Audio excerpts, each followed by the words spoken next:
Yo, what's up guys? It's Noah here, and in today's video, gonna be talking about two picks I like for the Week 8 Monday Night Football game between the Browns and the Bengals. I got a two-pick entry that I'm gonna be playing for this game. This is probably all that I'm gonna play for this one. It's a tough game to find a ton of props to love, but I did find two picks that I like that I want to share with you guys. So before we talk through our two plays for today, as always guys, if you enjoy these Prizepicks videos, make sure you hit that like button down below, hit that subscribe button if you have not yet. Also, if you have not checked out Prizepicks yet, make sure to sign up for Prizepicks and use promo code NOAH. When you do sign up for Prizepicks with my promo code, you'll get your first deposit matched up to $100.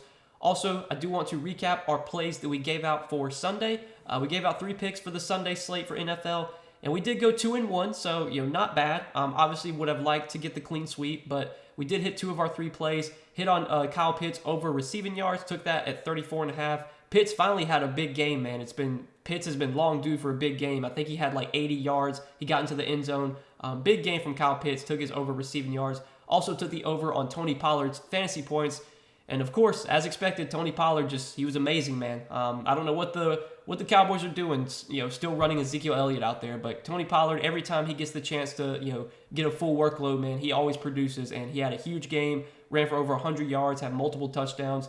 Unfortunately, though, the pick that did not hit was George Kittle taking his receptions over 4.5. I felt pretty good about Kittle being able to get 5 catches, especially with Deebo Samuel out. I think he got like 6 targets, but unfortunately, he was only able to get 3 catches. He did get into the end zone, but man, it was annoying because I really felt good about that Kittle play. I know his line actually got bumped up to 5. I took it at 4.5. Felt really good about that one. Kittle's a frustrating guy, man. He's a really good player, but for some reason, he's so up and down when it comes to production. Some weeks he'll have 100 receiving yards. Some weeks he'll have 10 receiving yards. You just never know with George Kittle. And it was one of those, kind of down games from Kittle. But still, we did go 2 out of 3 on our 3 picks. Hopefully, you guys at least made a little bit of money. Maybe you did a flex play, or if you mix and match, maybe did a 2-pick entry with Pitts and Pollard. Hopefully, you were able to make a little bit of money on the NFL slate. But yeah, let's talk through the 2 picks that I do like for this Monday night game. We're going to start off in the receiving yard prop. So I have a receiving yard prop that I like for tonight, and then we're going to talk about a target prop that I like. So for receiving yards, going to talk about Amari Cooper, 54.5 receiving yards. I like the over here. Amari Cooper is a guy that has put up some pretty big games this year with the Browns. He's been like a boom bust player, and I was not sure what we were going to get from Amari Cooper this season. But he has had some pretty good games. He's gone over this receiving yard prop in 3 out of their last 5 games. And on the season, he's gone over it in 4 out of 7 games. So looking at his receiving yards on the season, their first game of the season against the Panthers, he only had 17 receiving yards. But then he had 101 yards in back-to-back games. Then he had a game where he only had 9 yards. Then he had 76, 44, and then 74. He's definitely been boom and bust this season. It seems like Cooper either puts up a huge game or he completely disappoints. Are we getting a huge game from Amari Cooper tonight? Maybe not. I don't know if we're going to get a huge game from him, but I think 55 yards is something that he can definitely get. When you look at the target share for Amari Cooper this year, he does have a very high target share. He's really dominating the targets in this Browns offense. The Browns, they're not a team that's going to throw the ball a ton. They want to establish the run as much as possible. But I think going up against a good Bengals offense that is able to put up points, I could definitely see this being a spot where the Bengals do put up some points early and the Browns maybe are forced to throw a little bit more. We have seen games where Jacoby Brissett has thrown the ball a lot, depending on game script. Like there was one game 2 weeks ago against the Patriots where Jacoby Brissett threw the ball 45 times. I don't expect that many pass attempts from him, but I think we could definitely see like 33, 34, 35 pass attempts from Brissett, especially if the Browns do get behind here. And so far this season, looking at target share, Amari Cooper has a 26.5% target share, which does lead the Browns. He does have a pretty high target share in general, and he's averaging, I believe, like double-digit targets per game, if not close to that. On the season, Amari Cooper has 59 targets, and they play 7 games. So of those, the 59 targets he has, you divide that by 7. That's what 8.5 targets per game, something like that. So Amari Cooper, more than not, is going to get like 8 or 9 targets here. He has had double-digit targets now in 4 out of their last 6 games. So if he's getting 8, 9, 10 targets, he's got a good chance to see, 4. He's probably going to catch 4 or 5 balls. I think his reception prop is set at like 4.5. He's probably going to catch 4 or 5 balls. And his ADOT this season is something that I want to note. So a lot of his routes that he runs or more deeper down the field. Amari Cooper can run a lot of different routes, but his ADOT this season, his average depth of target is 11.1 yards. So basically what that's saying is when he's targeted, it's usually around, it's usually 11 yards down the field on average. Not saying that every ball he catches is going to be 11 yards down the field, but he's not running a lot of, quick routes. He can run some deeper routes. There's a good chance that he could have 55 yards on 3 catches. I think last week he had only 3 catches, and he had 74 yards last week. So this is not a line that I think is hard for Amari Cooper to go over. I think he is clearly the number 1 wide receiver for the Browns. Even though the Browns are kind of a run-first team, they will still throw the ball 25, 30 times a game. And if game script forces them to drop back more, which it could here, you could see Jacoby Brissett throw 35, 36, 37 passes. And if that happens, good chance that Amari Cooper is getting 8, 9, 10 targets. So 54.5 receiving yards. I definitely think this is a line that Cooper can go over. Again, he's gone over this in 4 out of 7 games.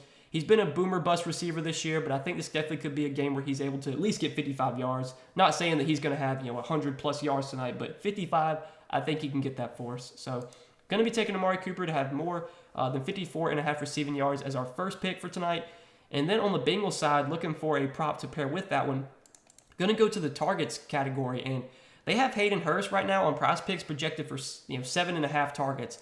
I actually like the under here. I'm taking Hayden Hurst to have less than 7.5 targets. So obviously his target projection for tonight is boosted because Jamar Chase is out. Obviously you see T. Higgins has a pretty high target projection, so does Tyler Boyd.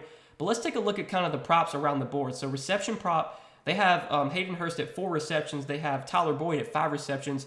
So basically, Boyd is projected for 1 more reception than Hurst. But when you look at targets, they're projected for the same amount of targets. So that's one thing that doesn't make sense to me. If anything, Tyler Boyd, you could bump his target prop up to 8.5. But I think really the target prop on Boyd feels right at 7.5. I think this one on Hurst feels a little bit too high. So this season, Hayden Hurst has been averaging about 5.5 targets per game.